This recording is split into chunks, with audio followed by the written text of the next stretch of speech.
Good morning, students. Welcome to your social science class 6th. Yesterday we started reading chapter number 11 of history, the Iron Age civilization. We read about the introduction of the chapter, barter system, greatest achievements of Iron Age, comparative study of Greek, Roman and Indian civilization.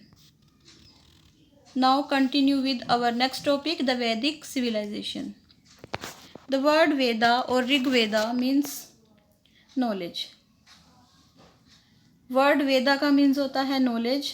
Knowledge content in Vedas is for the whole mankind. जो भी knowledge Vedas में दी होती है वह पूरी Mankind के लिए है, मानव जीवन के लिए है. मतलब जो वेदास हैं वो सोर्स ऑफ नॉलेज हैं. Because of the term Veda this period of Indian history is called the Vedic period. Term वेदा के कारण इंडियन हिस्ट्री के इस पीरियड को वैदिक पीरियड कहा जाता है. Vedas are main source of information about this period. इस पीरियड के बारे में इंफॉर्मेशन का मेन सोर्स हैं वेदास. There are 4 Vedas. 4 वेद हैं. Rig Veda, Sama Veda, Yajurveda and Atharvaveda. The Vedic period can be divided into early वैदिक पीरियड एंड लेटर वैदिक पीरियड. वैदिक पीरियड को भी 2 पार्ट्स में डिवाइड किया जा सकता है, अर्ली वैदिक पीरियड और लेटर वैदिक पीरियड में. द अर्ली वैदिक period is also referred as the Rig Vedic period as the Rig Veda provides us information about this period. Early वैदिक पीरियड को ऋग वैदिक पीरियड भी कहते हैं क्योंकि ऋग वेदा में इस पीरियड के बारे में हमें इंफॉर्मेशन मिलती है. द रेस्ट ऑफ द वैदिक लिटरेचर यजुर्वेदा, सामवेदा, अथर्ववेदा, ब्रह्मनास, अरण्यक और Upanishad provide information about the later वैदिक period which is also known as the epic as.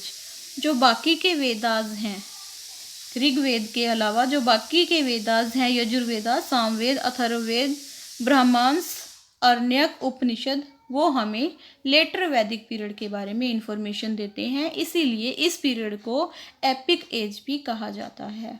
तो अर्ली वैदिक पीरियड को ऋग वैदिक पीरियड कहा जाता है और लेटर वैदिक पीरियड को एपिक एज कहा जाता है. अर्ली वैदिक पीरियड के बारे में हमें इंफॉर्मेशन ऋग्वेद से मिलती है और लेटर वैदिक पीरियड के बारे में हमें इंफॉर्मेशन बाकी के वेदास से मिलती है.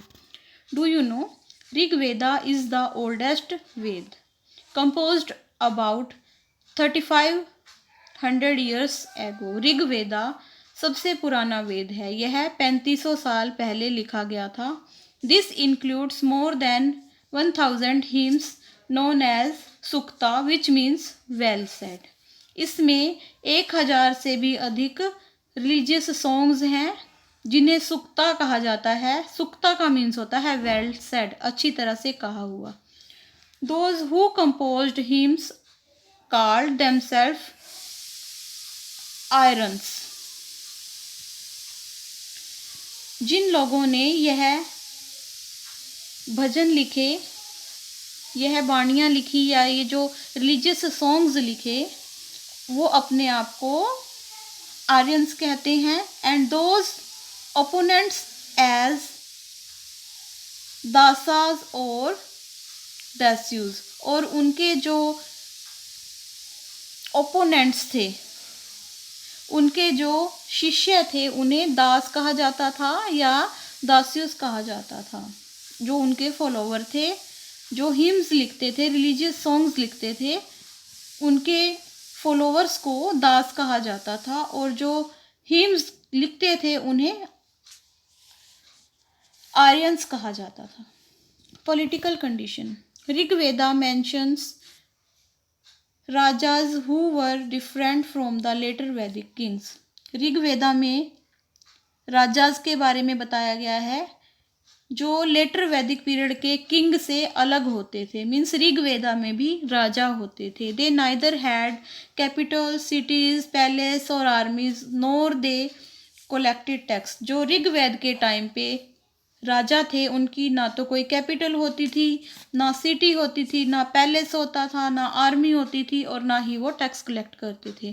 Kingship was not on hereditary basis. जो किंगशिप थी वो हेरिडेटरी बेस पे नहीं थी, मीन्स किंग का बेटा आगे किंग नहीं बनता था। But in the later Vedic period, there were a number of small and big kingdoms where kingship was hereditary. Later Vedic period में बहुत सारे छोटे और बड़े किंगडम्स थे जहाँ पे किंगशिप हेरिडेटरी थी, मीन्स वंशानुक्रम के अनुसार होती थी, किंग का बेटा ही किंग बनता था। Kings of a small kingdom was called a raja. एक स्मॉल किंगडम के किंग को राजा कहा जाता था। ए सम्राट और maharaja controls a large kingdom known as a rashtra. एक स्मार्ट या महाराजा बहुत बड़े किंगडम को कंट्रोल करता था जो जिसे राष्ट्र कहा जाता था। The king was assisted by Purohit. King की हेल्प पुरोहित करते थे, पुरोहित को प्रीस्ट कहा जाता है। मंत्री करते थे, मंत्री को मिनिस्टर कहा जाता है। सेनानी, सेनानी कौन होते थे? कमांडर ऑफ आर्मी, आर्मी को कमांडर होते थे। और एक ग्रामीणी होती थे, ग्रामीणी कौन होता था? Headman of the village. तो किंग की हेल्प पुरोहित, मंत्री, सेनानी और ग्रामीणी करते थे। द किंग कंसल्टेड द सभा एंड द समिति ऑन इम्पोर्टेंट मैटर्स। किंग सभा और समिति से इम्पोर्टेंट मैटर्स के बारे में सलाह लेते थे, एडवाइस लेते थे। The sabha was a small body of selected village elders and the samiti was a large assembly that was responsible for policy making. Sabha village के सिलेक्टेड लीडर्स की, एल्डर पर्सन्स की एक स्मॉल बॉडी होती थी और जो समिति है वो लार्ज असेंबली होती थी जो पॉलिसी बनाने के लिए रिस्पॉन्सिबल थी। मतलब सभा और समिति मिलके पॉलिसीज बनाते थे, रूल्स बनाते थे। जो सभा में विलेज के जो बड़े लोग होते थे, एल्डर पर्सन होते थे, उन्हें इलेक्ट किया जाता था और समिति एक बहुत बड़ी असेंबली होती थी। The power of the king increase in the later वैदिक पीरियड। पर लेटर वैदिक पीरियड में किंग की पावर बढ़ गई थी। दे परफॉर्म्ड राजसूय एंड अश्वमेघ यज्ञ। वो बड़े बड़े यज्ञ करवाते थे जैसे राजसूय यज्ञ और अश्वमेघ यज्ञ करवाते थे। The Rajasuya sacrifice was performed by the king to gain supreme power and Ashwamedha was for declaring his power over a vast territory. राजसूय यज्ञ किंग के द्वारा करवाया जाता था अपनी सुप्रीम पावर को गेन करने के लिए, प्राप्त करने के लिए। और अश्वमेघ यज्ञ करवाया जाता था अपने एरिया को, वास्ट टेरिटरी को अपनी पावर डिक्लेयर करने के लिए कि इन एरियाज में मेरी पावर है, इन एरियाज पे मेरा कंट्रोल है। The increase in the power of Kings resulted in decrease in the power of सभा एंड समिति। जैसे जैसे किंग की पावर बढ़ती गई वैसे वैसे सभा और समिति की पावर्स डिक्रीज होती गई, कम होती गई। Social condition. The basic unit of the society was the family. Family की सबसे छोटी, सबसे बेसिक यूनिट फैमिली होती है। The eldest male member was the head of the joint family. Joint families होती थी और जो जॉइंट फैमिली में सबसे बड़ी एज का मेल पर्सन होता था वो हेड होता था। He was known as grihapati. जो जॉइंट फैमिली के हेड होते थे उन्हें गृहपति कहा जाता था। Women were held in great respect. Womens की भी बहुत रिस्पेक्ट होती थी। दे वर एजुकेटेड।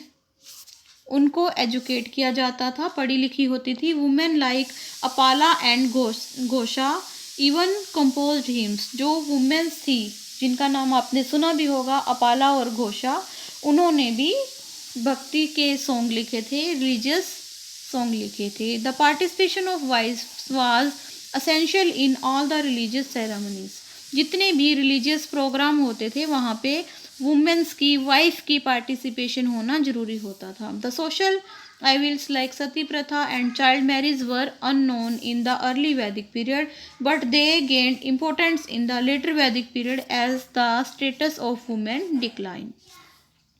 समाज की जो सोशल बुराइयां थी जैसे सती प्रथा, चाइल्ड मैरिज, यह अर्ली वैदिक पीरियड में नहीं थी, परंतु लेटर वैदिक पीरियड में ये जो सोशल लेवल्स हैं ये बहुत इम्पोर्टेंट हो गई थी, और इनकी इम्पोर्टेंस के साथ ही वुमेन्स का स्टेटस सोसाइटी में गिर गया था, कम हो गया था। Do you know the princess were allowed to choose their husband by swayamvar. Princess को परमिशन थी, जो राजकुमारियां थी उन्हें परमिशन थी कि वो स्वयंवर के द्वारा अपना हस्बैंड चूज कर सकती थी। चंडालाज वर रिगार्डेड एज पोल्यूटेड और अनटचेबल। जो चंडाल कास्ट के लोग होते थे उन्हें पोल्यूटेड या अनटचेबल कहा जाता था। These people performed burials and cremations. ये जो लोग होते थे वो मरे हुए लोगों को जलाने की एक्टिविटीज़ करते थे, दफनाने की एक्टिविटीज़ करते थे। They had to live outside the village, used discarded utensils, wore iron ornaments and clothes of the dead people. ये लोग विलेज के बाहर रहते थे, इन्हें विलेज के बाहर रहना पड़ता था। इन्हें डिस्कार्डेड मतलब जो कॉमन लोग जिन बर्तनों को यूज नहीं करते थे वो इन्हें यूज करने के लिए दिए जाते थे। ये लोग लोहे के ऑर्नामेंट आभूषण पहनते थे और मरे हुए लोगों के ही क्लॉथ्स पहनते थे। Society was divided into 4 varnas. Society को 4 वर्नास में डिवाइड किया गया था, मतलब कास्ट के अकॉर्डिंग सोसाइटी को डिवाइड किया गया था। ब्राह्मण, क्षत्रिय, वैश्याज एंड शूद्राज। ब्राह्मण looked after the religious matters and Kshatriyas protected the people from internal and external harm. ब्राह्मण रिलीजियस मैटर्स को देखते थे, क्षत्रिय लोगों की रक्षा करते थे इंटरनल और एक्सटर्नल हार्म से, हानि से। Vaishyas were the cultivator and craftsman. जो वैश्याज कास्ट के लोग थे वो फार्मर्स थे और क्राफ्टमैन थे। Shudras were the labours who serve the above 3 caste. Shudras caste के जो पीपल थे, 4th कैटेगरी के लोग थे, वो लेबर्स होते थे जो ऊपर दी हुई 3 कास्ट हैं, ब्राह्मण, क्षत्रिय और वैश्य, इनके लिए काम करते थे। The people of different varnas had the freedom to intermingle, marry और change their occupation. Different varnas के जो लोग थे, अलग अलग वर्णों के लोग थे, उन्हें फ्रीडम थी कि वो अपना ऑक्यूपेशन चेंज कर सकते हैं, अपनी मैरिज किसी भी कास्ट में कर सकते हैं, अपना धर्म परिवर्तन कर सकते थे मतलब। परंतु लेटर वैदिक पीरियड में varna system become hereditary and very rigid. Later वैदिक पीरियड में वर्ण सिस्टम हेरिडेटरी बन गया और बहुत ही कठोर हो गया। No one could change the occupation और द वर्ण। कोई भी पर्सन अपना ऑक्यूपेशन और वर्ण चेंज नहीं कर सकता था। But there were many areas like northeast where social and economic differences were not very sharp, even the influence of the priests was limited. बहुत सारे एरियाज थे नॉर्थ ईस्ट इंडिया में जहाँ पे सोशल और इकोनॉमिक डिफरेंसेस थे वो बहुत अधिक नहीं थे, और प्रिस्ट का जो इफ़ेक्ट होता था वो भी बहुत कम था। परंतु कुछ एरियाज थे जहाँ पे ब्राह्मण कास्ट के जो प्रिस्ट होते थे उनका इन्फ्लुएंस बहुत अधिक था, वो सोसाइटी को डोमिनेट करते थे। The Upanishad divides men's life into 4 ashrams of 25 years each. Upanishad man की लाइफ को 4 आश्रम्स में डिवाइड करते हैं, हर आश्रम 25 ईयर का होता था। A man had to spend the first 25 years of his life in a gurukul where he learned the art of life and religion. Man को अपनी लाइफ के 25 ईयर मीन्स फर्स्ट आश्रम गुरुकुल में स्पेंड करना पड़ता था, जहाँ पे वो लाइफ और रिलीजन के बारे में सीखते थे, मतलब जीवन जीने की कला और धर्म के बारे में शिक्षा प्राप्त करते थे। दिस स्टेज वाज कॉल्ड ब्रह्मचार्य आश्रम। इस स्टेज को ब्रह्मचार्य आश्रम कहा जाता था। The second stage of 25 years was called the गृह आश्रम। जो सेकेंड 25 ईयर होते थे, मतलब 26 टू 50 ईयर तक की एज को, उसे गृहस्थ आश्रम कहा जाता था। When the man worked hard, जब मैन को हार्ड वर्क करना पड़ता था, एंड रेज्ड ए फैमिली, और अपनी फैमिली बनानी पड़ती थी। ड्यूरिंग द थर्ड स्टेज के दौरान, जो कौन सी होती थी, vanaprastha ashram, he retire to the forest to meditate, वो अपनी फैमिली से रिटायर होकर जंगलों में चले जाते थे, वहाँ पे समाधि लगाते थे और गॉड को प्रे करते थे। इन द लास्ट स्टेज को कहते थे संन्यास आश्रम, विच इज कॉल्ड संन्यास आश्रम। ही lived a life of complete detachment and spent his time in preaching.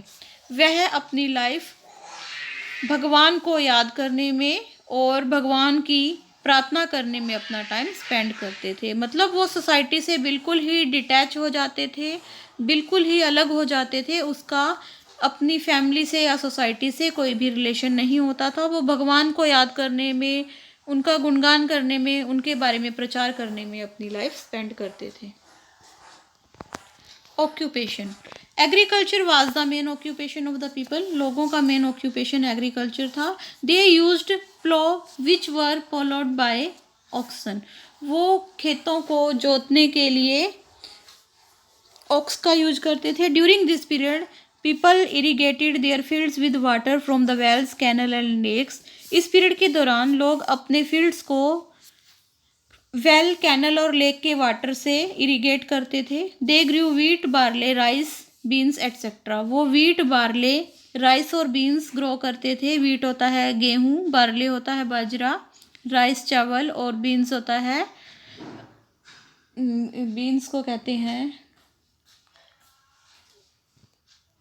दालें या सोयाबीन। तो डोमेस्टिकेट एनिमल्स, वो एनिमल्स को भी डोमेस्टिकेट करते थे, जैसे काओ, बुल, शिप, गोट और डॉग, उनकी लुक आफ्टर करते थे। The Aryans also introduced horse in India. Aryans ने इंडिया में हॉर्सेस को भी इंट्रोड्यूस किया, which were brought from central Asia, जो सेंट्रल एशिया से लाए गए थे। The discovery of iron had provided stronger tools like plough, sickle, shoals, spades, axe, saws, nails, and tongs, which helped in a variety of other crafts like pottery, weaving, carpentry, jewelry making, etc. Iron की discovery हो गई थी, जिससे strong tool बनने लगे थे। Agriculture में भी वर्क करते थे ये टूल्स, और जो अदर वर्क होता था जैसे पोट्री, बर्तन बनाना, वीविंग, कपड़ा बुनना, कारपेंट्री, ज्वेलरी मेकिंग में भी ये टूल्स थे जो लोहे से बनाए जाते थे, जैसे सिकल, प्लॉर्स, शॉल्स, स्पेड्स, एक्स, साज, nails and tongs.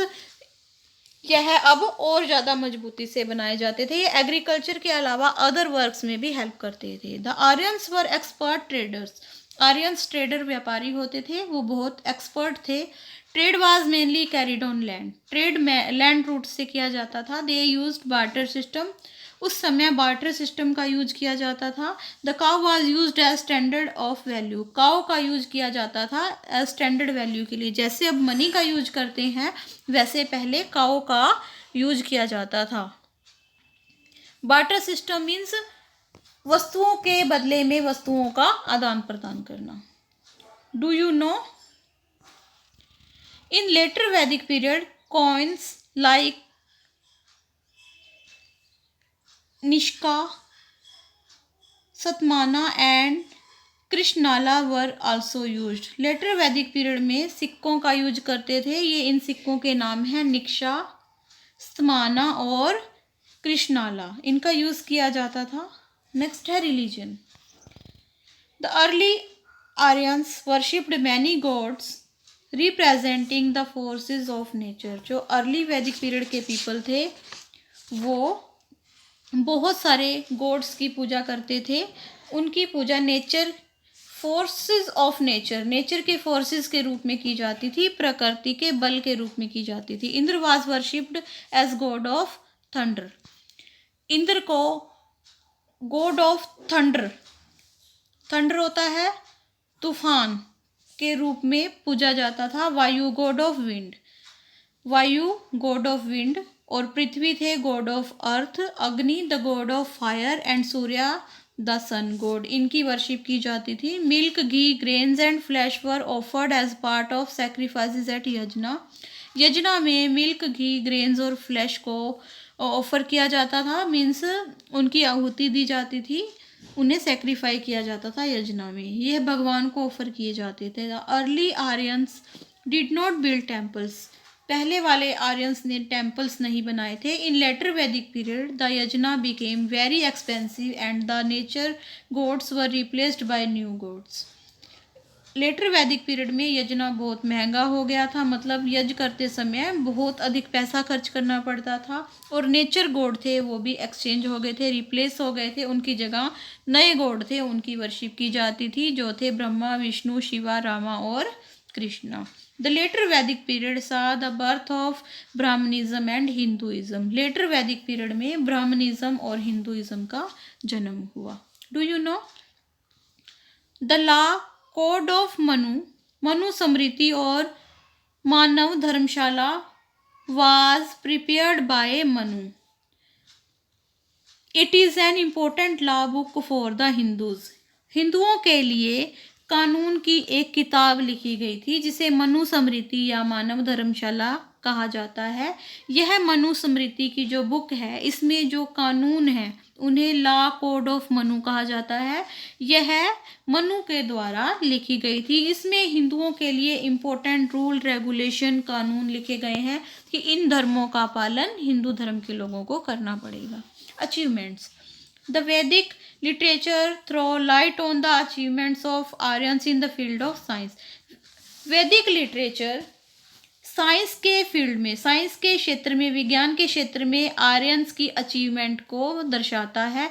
Aryans knew the use of iron, Aryans iron के यूज को जानते थे। They use it for making stronger tools and weapon, वो आयरन का यूज स्ट्रोंगर टूल्स और वेपन्स बनाने के लिए करते थे। Axe helped in clearing jungles and spreading agriculture, कुल्हाड़ी की सहायता से वो जंगल्स को साफ करने में और एग्रीकल्चर स्प्रेड करने में हेल्प करते थे, मतलब एक्स की सहायता से, कुल्हाड़ी की सहायता से वो जंगलों को साफ करते थे और इस तरह से उन्होंने एग्रीकल्चर को बढ़ाया। Craftsman like carpenter, blacksmiths and tanners were able to develop their craft with better tools, carpenters थे, क्राफ्ट्समैन, ब्लैक स्मिथ जिन्हें मोची कहते हैं, टेनर्स जो टेनर्स का वर्क करते हैं, लोहे का काम करते हैं, वो अपने क्राफ्ट को और अधिक डेवलप कर सके थे बेटर टूल्स की हेल्प से, और ये टूल आयरन से बनाए जाते थे। Iron weapons like spear heads, sword and shields helped in conquering new territories, iron के जो वेपन्स थे, हथियार थे, जैसे स्पीयर हेड्स जिसे भाला कहते हैं, स्वॉर्ड तलवार, और शील्ड्स जो प्रोटेक्टर होते थे, उन्होंने वहाँ के किंग्स की हेल्प की थी अपनी न्यू टेरिटरीज को जीतने में, उन पर विजय प्राप्त करने में। मैथमेटिक्स वाज नोन एज गणित, मैथमेटिक्स को गणित कहा जाता था। It includes arithmetic geometry and algebra, mathematics में अर्थमेटिक ज्योमेट्री और एल्जेब्रा को इंक्लूड किया जाता था। Vedic people had the knowledge of zero, वैदिक पीपल्स को जीरो की नॉलेज थी। Which helped them to calculate large number, zero की हेल्प से वो बहुत बड़े बड़े नंबर्स को कैलकुलेट कर सकते थे। They also knew the decimal system, cube root, square root, under root etcetera. Vedic period के लोग decimal system, cube root, square root और अंडर रूट के बारे में जानते थे। Astronomy was the favourite subject of Aryans, astronomy Aryans का favourite subject था। They studied the movement of heavenly bodies, वो आकाशीय पिंडों की मूवमेंट के बारे में स्टडी करते थे कि स्काई में जो हेवनली बॉडीज हैं वो किस तरह से मूवमेंट करते हैं। They knew about the movement of earth on its own axis around the sun and the movement of moon around the earth. जो वैदिक पीरियड के लोग थे वो जानते थे कि अर्थ अपने एक्सिस पर मूव करती है और यह सन के चारों तरफ घूमती है। यह मून की मूवमेंट के बारे में भी जानते थे कि जो मून है वो अर्थ के चारों तरफ मूवमेंट करता है। Aryans could foretell solar and lunar eclipse, Aryans ने ही जो ये सोलर और लूनर एक्लिप्स कैलेंडर्स के बारे में बताया था, लिखा था। तो उन्हें बहुत ज़्यादा नॉलेज थी एस्ट्रोलॉजी की। वैदिक लिटरेचर प्रूव्स दैट द वैदिक सिविलाइजेशन वाज क्वाइट एडवांस। तो वैदिक लिटरेचर यह प्रूव करता है कि जो वैदिक सिविलाइजेशन है वो बहुत एडवांस थी। People led a happy and simple life. लोग हैप्पी और सिंपल लाइफ स्पेंड करते थे। Their clothes were made of cotton, wool and skin of animals. उनके क्लॉथ कॉटन, वूल और एनिमल्स की स्किन से बने होते थे। दे वोर अर्नामेंट्स, वो इसके अलावा अर्नामेंट्स भी पहनते थे। They used Madhu and took सुरा एंड सोमरस, वो मधु का यूज, हनी का यूज करते थे, शहद खाते थे। इसके अलावा वो सुरा और सोमरस, जिन्हें हम ड्रिंक्स कहते हैं, वाइन कहते हैं, उनका यूज करते थे। They played many musical instrument like flute, drums and harp. इसके अलावा वो म्यूजिकल इंस्ट्रूमेंट भी प्ले करते थे, जैसे बांसुरी, ड्रम और हार्प, ये भी म्यूजिकल इंस्ट्रूमेंट होते हैं। They also fond of chariot racing, dancing. इसके अलावा वो रथ की रेस लगाने के शौकीन थे और डांस करने के शौकीन थे। तो आपने देखा कि जो वैदिक पीरियड के दौरान पीपल्स ने बहुत ज़्यादा डेवलपमेंट की थी। उस समय की डेवलपमेंट के बारे में हमें ऋग्वेदा से इंफॉर्मेशन मिलती है और लेटर वैदिक पीरियड के बारे में हमें बाकी वेदा से इंफॉर्मेशन मिलती है। Now keywords. अरण्यक, अरण्यक क्या होता है? Sacred territories based on Brahmanas. Aranyaka एक पवित्र ग्रंथ है जो ब्राह्मण्स पर आधारित है। Barter system, barter system exchange of goods और services in exchange of goods और सर्विसेज। बार्टर सिस्टम होता है वस्तुओं और सेवाओं का आदान प्रदान करना वस्तु और सेवाओं के ही बदले में। ब्राह्मण कौन थे? ब्राह्मणास, ब्रह्मणास क्या थी? कमेंट्रीज ऑन वेदास, वेदास के बारे में कमेंट्रीज थी, अनाउंसमेंट्स थी। Currency, system of money in general use in particular country. एक पर्टिकुलर कंट्री में मनी का जो सिस्टम होता है, जो जनरली यूज किया जाता है, उसे करेंसी कहते हैं। Gurukul, a place where students were given education while living there only. Gurukul वो प्लेस होता है जहाँ पे बच्चों को रखा जाता है और उन्हें एजुकेशन दी जाती है। Joint family, N extended family arrangement consisting of many generation living together in the same house. Joint family एक बहुत बड़ी फैमिली होती है जिसमें बहुत सारी जनरेशन के लोग इकट्ठे रहते हैं, एक ही हाउस में रहते हैं। Upanishad, a text containing philosophical concept. Upanishad एक बुक का नाम है जिसमें बहुत सारी फिलोसफीज लिखी होती हैं। यह रिलीजियस फिलोसफीज के बारे में बात करता है। Thank you, have a nice day.